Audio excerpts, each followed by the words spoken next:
it's only appropriate that I do what I can to record what I know about the wonderful family that I married into, the Turfitts. Myron Turfitt was a wonderful man. He grew up in the Mississippi Delta. They moved later down to Centerville, Mississippi, where he finished high school, and there met his love, Willie Mae Dixon. Myron was the son of Thomas Turfitt, who immigrated as a young man, maybe a late teenager, from England. And parenthetically, when we lived in Scotland and the Turfitts visited us, Myron had managed to contact cousins in the Midlands of England, and we had a visit with them. Now, life in the Delta was kind of tough. You get up at 5 o'clock and milk the cows and do whatever you have to do, and then go on to school.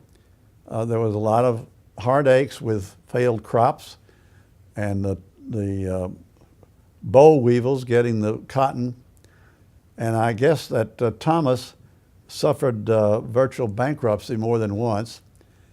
But in farther south in Mississippi at Centerville, he managed to accumulate 1,000 or so acres. I don't really know what he had planted to make a living.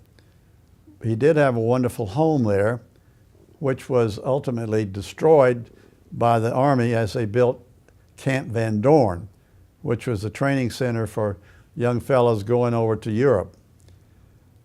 Myron got his degree in business at University of Mississippi.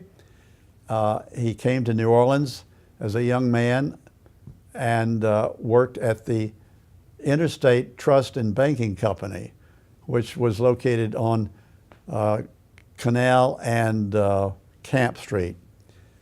That was in 1928. As time went on, of course, what am I trying to say? Not recession, depression. The Great Depression affected that bank, and it closed its doors.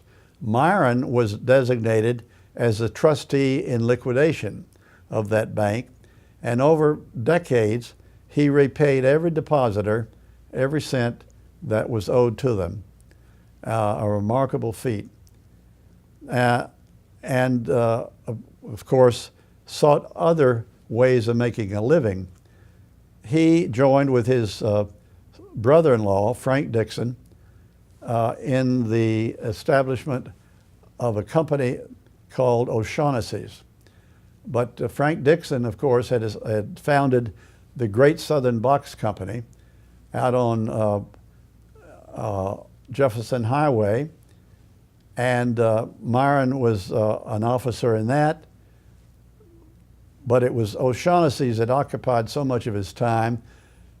He didn't really like the business, he told Margaret Ann, but he ran it because Frank Dixon and a man, a prominent politician in Jefferson Parish by the name of O'Shaughnessy's, wanted to keep that name out there. And he sold the business in 1965, the year that they came to visit us in Edinburgh. So much of his energy in the years was invested in doing things for the church. He helped to found several churches in the New Orleans area. In fact, he would buy property adjacent to a church that was being founded and hold on to it until that church could afford to purchase it from him at the original price. And these included Parkway, John Calvin, and I think Woodland across the river in Algiers. But it was a wonderful and unselfish man, and who was really always at the right hand of the pastor at the church, keeping him posted on good business practices. We miss him very much. He passed away in 1995, I believe it was, 97. And let me go now to his dear wife, my mother-in-law, Willie Mae Turfitt. Willie Mae has a very long history of even nobility, I'm told. Margaret Ann said there are papers someplace that she could refer to, but the original family that came to this country were the Pooles in Maine. They actually fled England, although they were in the noble class, because they were about to get the executioner after them. So it was from there the Pooles, and then the Dixons. Maggie Poole married, the Pooles had come down to Mississippi, and their one daughter named Maggie, or Margaret, married a man by the name of Dixon, Frank Dixon.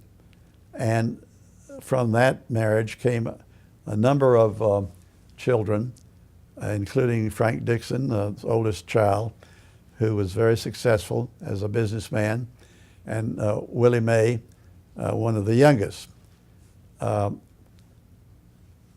Willie Mae's sister, Julia McElwee, had a place in Centerville that I would call a railroad hotel, or whatever. It was close to the railroad, and they recall preparing packages that they would sell as the train came through, and selling biscuits or whatever, and as they went on their way. The Camp Van Dorn just decimated the county, even in Emmett County, where Thomas's property was located. And it was so sad to see these young fellows just being herded onto the trains to go away, many of them to be killed on the battlefronts of Europe. And Margaret Ann recalls, as a high school student, seeing these couples looking for some place to stay. One man converted bean sheds into little cubby holes to rent to couples, the young soldiers with their wives. And Julia McElwee did the same thing. She required that they show them a marriage license, however. She had a wonderful cook, and when I came on board with the Turfitts and the Dixons, I have fond memories of eating at that long table. It must have been 20 feet long in Julia's dining room. Margaret Ann, for some reason, never could say Julia, so she grew up calling him Duda, calling Julia Duder. And they were wonderful people. One of her sons was a decorated Army colonel in the Engineers Corps. He'd graduated with honors from LSU in engineering. Now, so that brings us together with as much as I have at my fingertips. I think that to go beyond that would just be confabulating.